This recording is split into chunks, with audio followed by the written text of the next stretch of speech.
안녕하세요. 오늘 여러분과 함께 아주 흥미로운 자료를 좀 깊이 파헤쳐 보려고 합니다. 네, 안녕하세요. 오늘은 블룸버그 오리지널에서 공개된 마크 저커버그 인터뷰. 이게 꽤 길어요. 이 인터뷰를 중심으로 그의 최신 생각들을 한번 제대로 들여다보겠습니다. 네, 아주 시의적절한 자료인 것 같습니다. 이번 분석의 목표는 명확합니다. 인공지능, 그러니까 AI죠. 그리고 오픈소스 철학, 메타의 전략 방향, 그리고 최근에 보면 개인적인 모습도 많이 달라졌잖아요. 맞아요. 이런 것까지 해서 저커버그의 생각을 좀 입체적으로 이해해보는 겁니다. 요즘 저커산스라는 말까지 나오던데요. 네, 저도 봤습니다. 이게 그냥 이미지 변신인지 아니면 뭔가 더 깊은 변화가 있는 건지 궁금하실 것 같아요.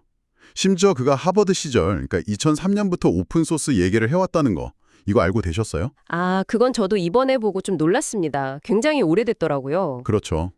자, 그럼 본격적으로 한번 시작해 볼까요? 네. 먼저 그 저커산스 밈 얘기부터 좀 짚고 가죠. 본인도 인터뷰에서 그 용어 듣고 웃던데. 네, 재밌어 하더라고요. 그냥 최대한 저 자신으로 있으려고 노력한다 이렇게 말하는데 확실히 예전보다는 좀 여유가 생긴 것 같기도 하고 뭐랄까 대중의 시선이나 밈이 되는 것 자체를 좀 더 편하게 받아들이는 느낌. 네, 그 변화는 확실히 보이는 것 같아요. 근데 이게 단순히 그냥 개인적인 스타일 변화? 이걸로만 볼 건 아닌 것 같고요. 이 여유로움이나 솔직함이 지금 메타가 밀고 있는 전략, 특히 기술 분야에서의 어떤 개방성하고 딱 맞물려 돌아가는 느낌이거든요. 개방성이요? 네. 어떻게 보면 그의 개인적인 태도 변화랑 회사의 오픈소스 전략이 같은 맥락 위에 있다. 이렇게 볼 수도 있는 거죠. 오픈소스 얘기가 바로 나왔네요. 진짜 2003년 하버드 교내 신문 인터뷰에서부터 이걸 언급했다는 게 와, 정말 놀랍습니다. 20년도 더 된 생각이란 거잖아요. 그렇죠. 뿌리가 깊은 거죠. 그때 이후로 자본 없는 학생이었다. 해커 정신, 비용 효율성 이런 걸 들었는데 이게 지금 AI 시대의 전략하고는 어떻게 연결되는 걸까요? 바로 그 지점이 핵심인 것 같습니다. 그러니까 과거에 자본 없이도 뭔가 혁신적인 서비스를 만들 수 있었던 그 경험 자체가 그의 오픈소스 철학의 뿌리인 셈이죠. 근데 오늘날 그가 AI 분야에서 오픈소스의 의외의 챔피언으로 불리는 이 상황. 이게 좀 아이러니하면서도 시사하는 바가 커요. 본인도 그 의외라는 표현에 웃더라고요. 네, 웃으면서 그 의미를 안다고 했죠. 사실 메타는 이전에도 오픈 컴퓨트 프로젝트라고 해서 서버 설계나 데이터 센터 디자인 같은 하드웨어 쪽에서도 오픈소스 방식을 꽤 성공적으로 활용해 왔거든요. 그랬군요. 하드웨어에서도요? 네. 그럼 왜 지금 AI에서 이 오픈소스가 중요해졌냐? 인터뷰에서 아주 중요한 단서가 나옵니다. 지난 한 10년, 15년간 애플이나 구글 같은 거대 플랫폼 위에서 앱을 개발하면서 겪었던 어려움들, 특히 애플한테 앱 출시 거부당했던 경험, 이걸 영혼이 갉아먹히는 듯한 일이었다고 아주 강하게 표현했어요. 와, 영원히 갉아먹힌다. 표현이 세네요. 네, 그렇죠. 이게 그냥 단순한 불만이 아닌 거예요. AI나 메타버스 같은 다음 기술 물결에서는 과거처럼 특정 플랫폼에 이렇게 종속되지 않겠다. 이 의지가 굉장히 강력하게 드러난 겁니다. 오픈소스는 바로 이 목표를 이루기 위한 핵심 무기인 셈이죠. 아하. 기술을 공개하고 생태계를 만들어서 경쟁사들을 견제하고 또 자신들의 기술을 사실상의 업계 표준, 데팍토 스탠다드로 만들려는 그런 전략적인 승부수다 이렇게 볼 수 있습니다. 과거의 그 뼈아픈 경험이 현재 핵심 전략으로 바로 이어진 거군요. 네, 그렇다고 봐야죠. 그 전략의 구체적인 결과물이 최근 공개된 라마 3.1 모델이겠네요.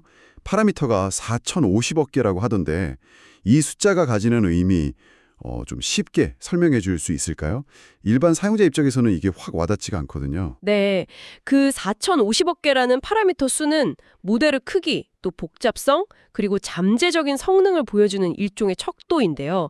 현재 공개된 오픈소스 모델 중에서는 가장 큰 규모 중 하나예요.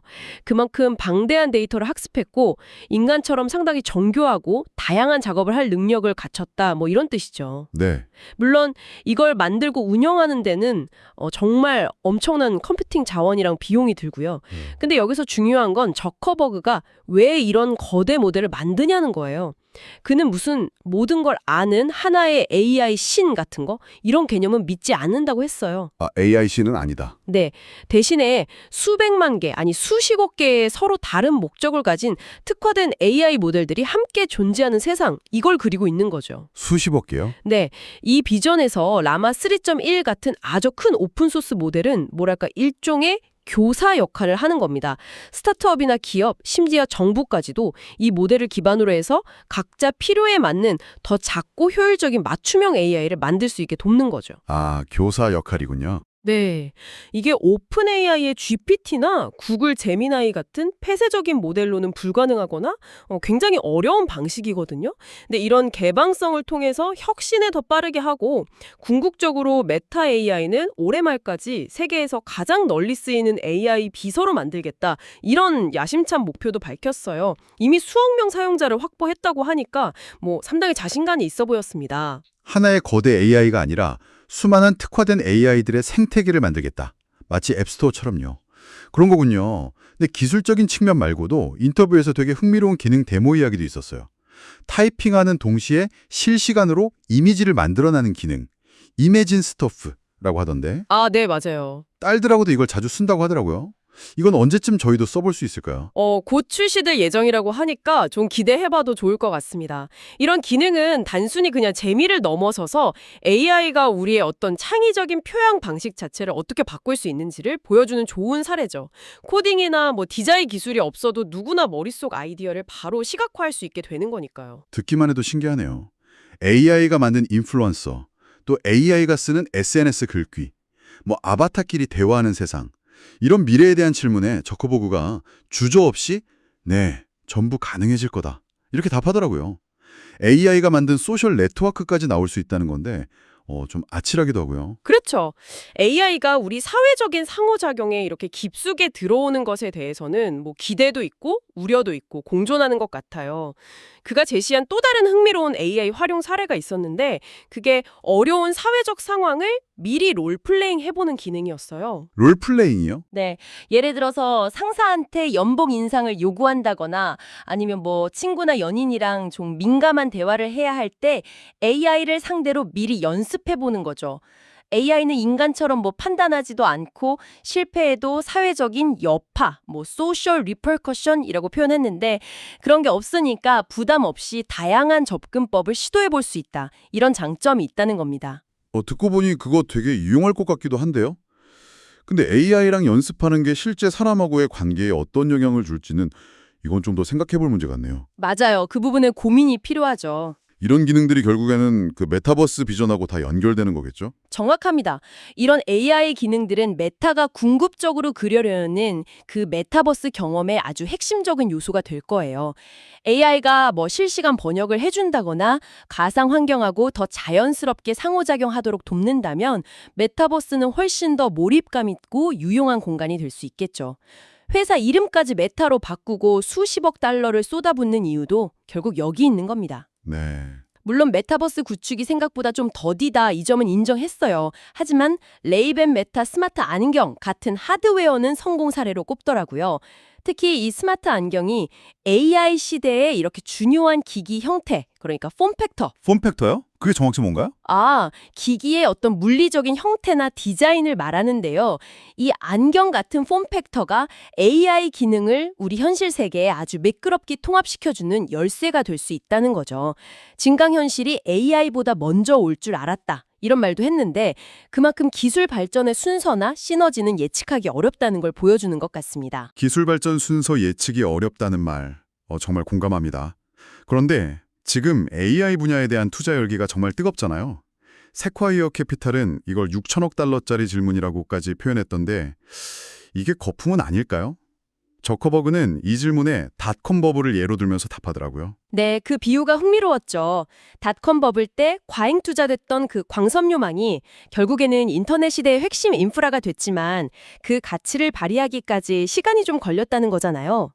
AI도 마찬가지로 결국 엄청난 가치를 만들어낼 기술인데 중요한 건 시점이라는 거죠. 시점. 네.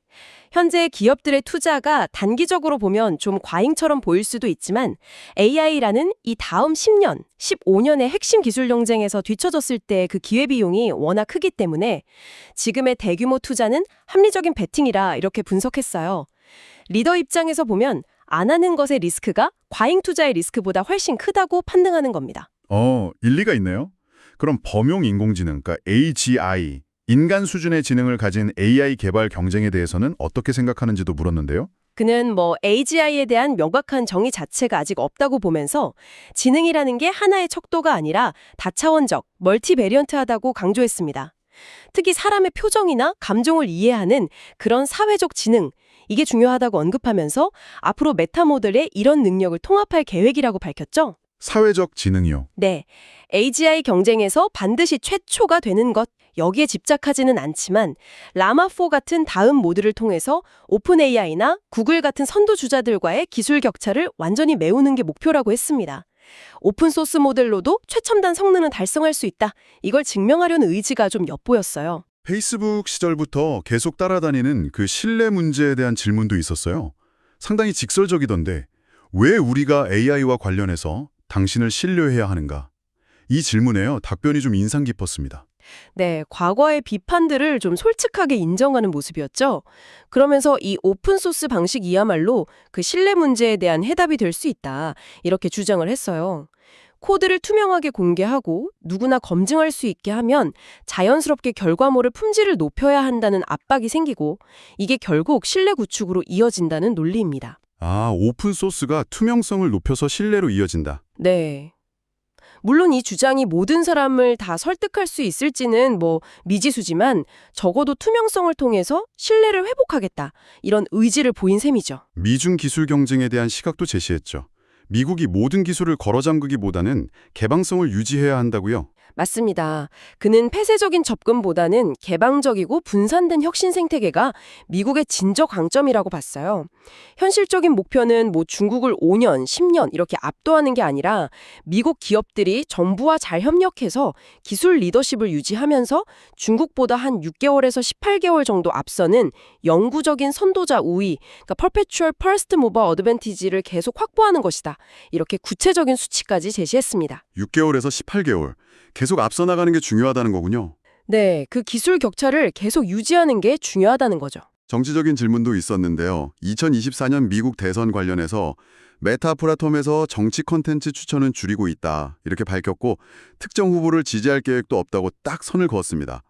다만 그 트럼프 전 대통령이 총격 사건 후에 보인 모습에 대해서 내가 본 것 중 가장 멋진 badass 장면 중 하나라고 언급한 부분, 이게 좀 논란이 됐죠. 네, 그 발언은 맥락을 좀 더 볼 필요가 있을 것 같아요. 저커버그는 그 모습에서 느껴지는 어떤 투지, 스피릿나 싸움에 미국인으로서 감정적으로 좀 동요하지 않기 어렵다, 이런 뉘앙스로 말했거든요. 그런 뉘앙스였군요. 네, 특정 정치 성향을 드러냈다기보다는 왜 많은 사람들이 트럼프를 지지하는지에 대한 개인적인 관찰이나 감상을 표현한 걸로 해석하는 게 좀 더 자연스러워 보입니다. 하지만 말씀하신 대로 이런 기술 플랫폼의 수장이 특정 정치인에 대해서 특히 badass 같은 좀 강한 표현을 쓰는 것 자체가 여러 해석을 낳고 또 플랫폼 중립성 논란하고 맞물려서 주목받을 수밖에 없는 부분이긴 하죠. 그렇죠. 10대 정신건강 문제, 그리고 소셜미디어에 경고 라벨을 붙여야 한다는 요구에 대해서는 어떤 입장이었나요? 세 딸의 아버지로서 이 문제에 대한 고민도 깊을 것 같은데요. 네, 문제의 중요성은 깊이 인식하고 있다고 강조했습니다. 부모님들한테 자녀의 앱 사용을 관리할 수 있는 더 많은 통제권을 주는 도구를 개발하는 데 집중하고 있다고 밝혔고요.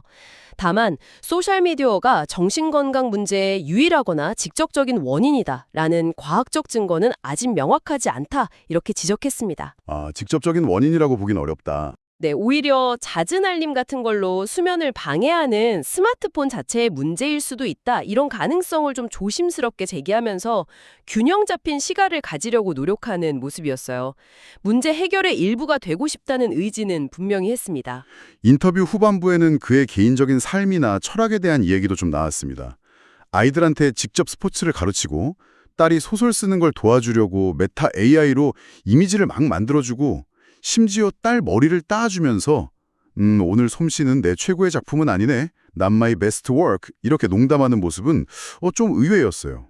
확실히 대중에게는 잘 안 알려진 모습이죠.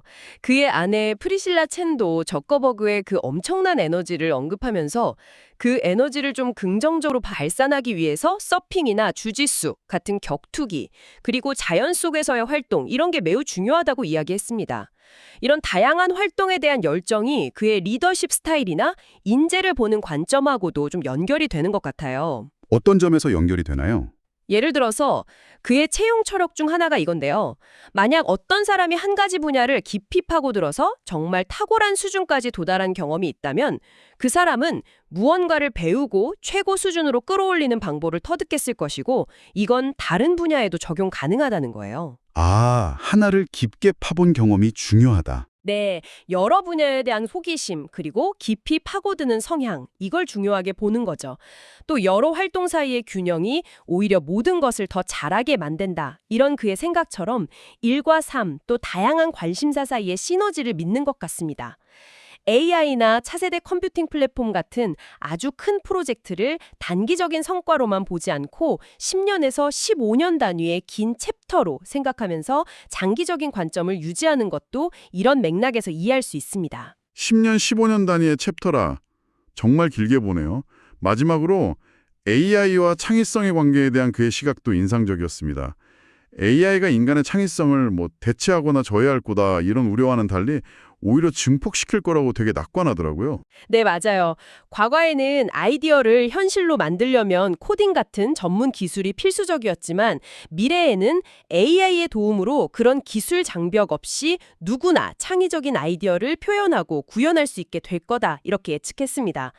물론 새로운 도전 과제들이 등장하겠지만 기술 발전의 큰 흐름, 그랜드 아크 자체에 대해서는 굉장히 긍정적인 태도를 보였어요. 자, 오늘 마크 저커버그와의 인터뷰를 통해서 그의 변화된 모습, 이른바 저코상스부터 시작해서 오픈소스 AI에 대한 그의 확고한 신념과 전략, 그리고 수많은 특화 AI를 통해 생태계를 구축하려는 비전, 또 이 모든 것이 메타버스와 소셜미디어라는 그의 장기적인 목표와 어떻게 맞물려 돌아가는지 정말 깊이 있게 살펴봤습니다.